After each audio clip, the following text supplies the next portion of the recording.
Bun butter jam படத்தை பற்றி சொல்லணும்னா ரொம்ப நல்லா இருக்குது. படமே வந்து எப்படி எடுத்திருக்காங்கன்னா, day to day incidents and day to day இந்த ஜென்ரேஷன் எப்படி இருக்குது, அவங்களோட லவ் ஸ்டோரி எப்படி இருக்கோ அதை பேஸ் பண்ணி எடுத்திருக்காங்க. நிறைய விஷயங்கள் ரிலேட்டபிளாக இருக்குது. ஸோ ரிலேட்டபிளாக இருக்குது அப்படின்றது இந்த ஜென்ரேஷனுக்கு நிறைய கனெக்ட் ஆகும். ஸோ அதனாலே இந்த படம் பார்க்குறது ஒரு வொர்த் வாட்ச் அப்படின்னு சொல்லுவேன். லவ்வர்ஸ்க்கு தான் எண்ட் ஆஃப் தி டே ஒரு பசங்களுக்குள்ளே சண்டை வருதுன்னா அது பொண்ணால் அப்படின்னு சொல்லுவாங்க. ஸோ அந்த மாதிரியான நிறைய விஷயங்கள் வந்து கனெக்ட்ஸ் இருக்கும். இப்போ இருக்க காலேஜ் பசங்களாம் போனாங்கன்னா நல்லா அந்த ஒரு கனெக்ட் வந்து இருக்கும். நல்ல என்டர்டெயின்மெண்ட் இருக்குது, நல்ல ஒரு காமெடி சீக்வன்ஸ் வந்து இருக்குது. ஸோ நல்ல ஒரு என்ஜாய் பண்ணி படம் பார்க்கலாம். சரண்யா போர்ஷன்ஸ் எல்லாம் வந்து இன்னுமே கொஞ்சம் கிறிஸ்பாக வச்சுருக்கலாம் சொல்லுவோம். கொஞ்சம் அங்கே மட்டும் ஸ்லோவாக இருக்குது. மற்றபடி நீங்கள் பார்த்தீங்க அப்படின்னா ஆன் தி ஹோல் ஒரு நல்ல படம் டெஃபினட்டாக பார்க்கலாம். அது வந்து நான் இங்கே ரிவீல் பண்ண விரும்பலை. ஒரு நல்ல கேமியோ இருக்கும். அந்த கேமியோ நீங்கள் எக்ஸ்பெக்ட் பண்ணாத மாதிரி இருக்கும். ஒரு நல்ல கேமியோ தேட்டரில் வந்து பாருங்கள். Comedy story, comedy love story ஃபேமிலியோட பார்க்கலாம். நல்லா சூப்பராக ரியல் லைஃப் அப்படியே எடுத்துருக்காங்க. சூப்பராக இருக்கும். மூவி பார்க்கலாம். காமெடியாகவும் இருக்குது அண்ட் ஃபன்னு.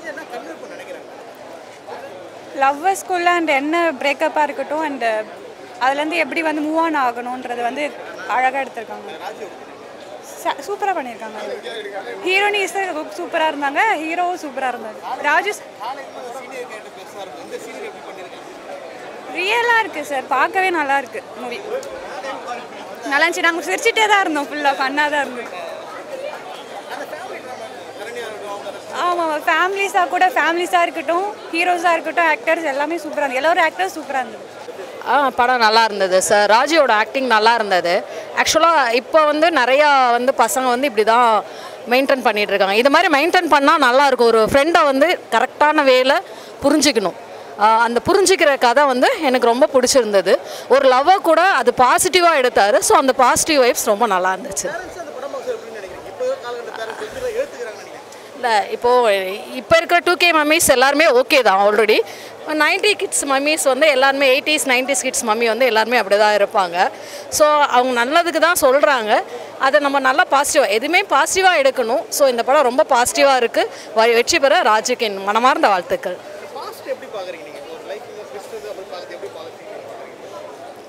பாஸ்ட்டு கேட்குறீங்களா? பாஸ்ட்டுங்கிறது வந்து மறந்து போகணும் சார். இறந்த காலம்னு அவர் அடிக்கடி அந்த படத்தில் சொல்கிறாரு. இறந்த காலத்தை நினச்சி நம்ம இருக்கிற எதிர்காலத்தை வந்து எப்போவுமே தொலைக்கக்கூடாது. எப்போவுமே பாசிட்டிவாக எடுத்துக்கணும். எதிர்காலத்தையும் நல்லபடியாக எடுத்துக்கணும் சார்.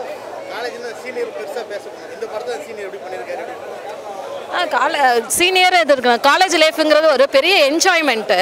ஸோ அந்த என்ஜாய்மெண்ட்டில் லவ் வரும், சோகம் வரும், பிரேக்கப் ஆகும், எல்லாமே வரும். ஸோ அது எல்லாமே நல்லபடியாக எடுத்துக்கணும். இல்லை அது வந்து எங்கள் 90s மம்மிஸ்க்கு தான் தெரியும் அது எல்லாமே. ஆக்சுவலி இந்த மூவி வந்து இப்போ ஜென்ரேஷன் பசங்க எப்படி இருக்காங்க அப்படின்றத பேஸ் பண்ணி தான் எடுத்திருக்காங்க. ஸோ இது வந்து யார் யாருக்குன்னு சொல்ல மாதிரி பர்சனலாகவே பார்க்கலாம். எல்லாருக்குமே கனெக்ட் ஆகும். ஒவ்வொருத்தருடைய லைஃப்லையும் எப்படி நடக்கும் அப்படின்றத தான் எடுத்திருக்காங்க.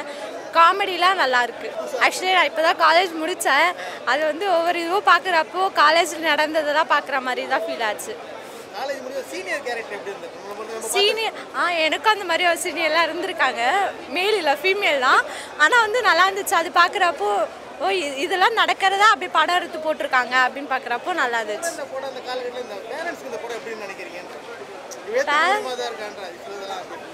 தெரியல, நான் பேரண்ட்ஸ்க்கு நான் என்னுடைய பாயிண்ட் ஆஃப் வியூலேருந்து சொல்கிறேன்.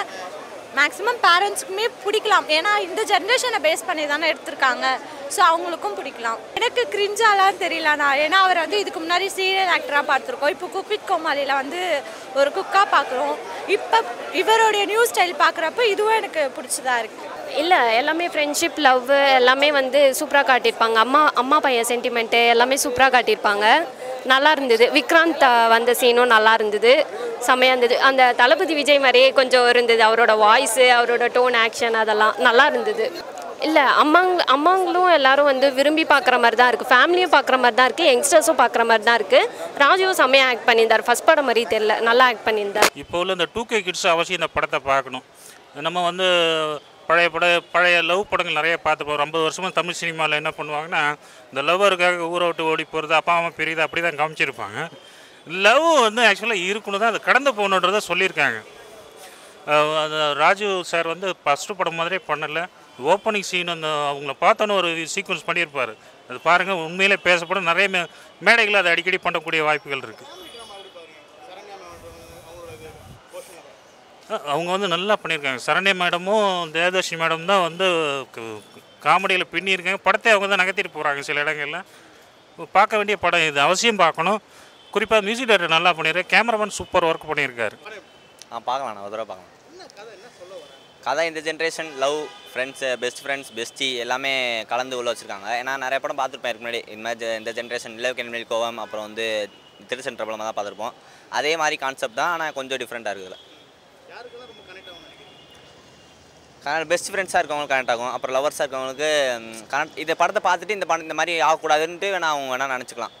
ஏன்னா ஃபஸ்ட்டு லவ் வந்து பிரிஞ்சுடுவாங்க. அது வந்து அந்த கான்செப்ட் வந்து வைக்காமல் வேறு காரணமாக பிரிஞ்சிருந்தா மேபி நல்லா இருந்திருக்கும்னு நினைக்கிறேன். நல்லா தான் இருந்துச்சு. ஃபேமிலி ட்ராமா கிடையாது. ஃபேமிலியோட பார்க்கவே முடியாது படத்தை. ஏன்னா ஃபேமிலியோட பார்த்தோன்னு வச்சுக்கோங்களேன், அவங்களும் நினச்சிருவாங்க இந்த ஜென்ரேஷன் இப்படி தான் இருக்குது போல் அப்படின்னு நினச்சிருவாங்க. அதனால் ஃபேமிலியோட பார்க்க வேணாம், ஃப்ரெண்ட்ஸாக வந்து பார்க்கலாம், என்ஜாய் பண்ணலாம், அவ்வளோதான். காமெடி சீக்வன்ஸ் எல்லாமே நல்லா இருந்துச்சு படத்தில். அதான் நான் அவரை ஃபஸ்ட்டு படம்னு எக்ஸ்பெக்ட் பண்ண முடியாது. அவர் நல்லா தான் எக்ஸ்பெக்ட் பண்ணாமல் வந்து பார்த்தா நல்லாயிருக்கும். இந்த படம் எல்லாருக்குமே கனெக்ட் ஆகும் சார். 2 kids ரொம்ப விரும்பி வந்து பார்ப்பாங்க. ஆனால் இது எல்லா ஆடியன்ஸையும் மனசில் வச்சு தான் சார் அவர் எடுத்திருக்காரு. அவங்க சரண்யா மேடம், தேவதர்ஷினி மேடம் பண்ணுற காமெடியெல்லாம் வந்து பெரியவங்களுக்கு பிடிக்கும். ஏன்னா அவங்க வந்து பேரண்ட்டோட ரிலேட் பண்ணி பார்த்துப்பாங்க. மற்ற சின்ன சின்ன காமெடியெல்லாம் இவங்களுக்கு பிடிக்கும் சார். 2K கிட்ஸுக்கு ஒரு ரொம்ப சீரியஸான ஒரு மேட்டரை ரொம்ப பாசிவாக சந்தோஷமாக சொல்லியிருக்காரு. இந்த மெசேஜ் நம்ம வீட்டுக்கு கொண்டு போகிற மாதிரி சொல்லியிருக்காரு சார்.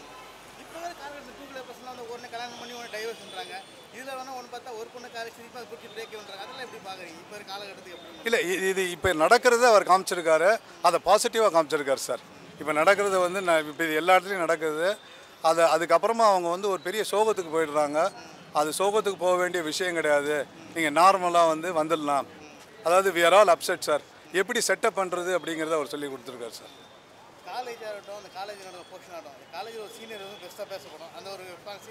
அந்த சீனில் வந்து ஒரு ஜாலியாக இருந்தாலும் அந்த சீனில் ரொம்ப முக்கியமான மெசேஜ் சொல்லிட்டார் சார். படிப்புங்கிறது ரொம்ப இம்பார்ட்டண்ட்டு, எப்படி வரணும்னு சொல்லி அந்த செல்வா அண்ணன் கேரக்டர் வந்து ரொம்ப உயர்வமாக கொண்டு போயிட்டார் சார். Thank you sir.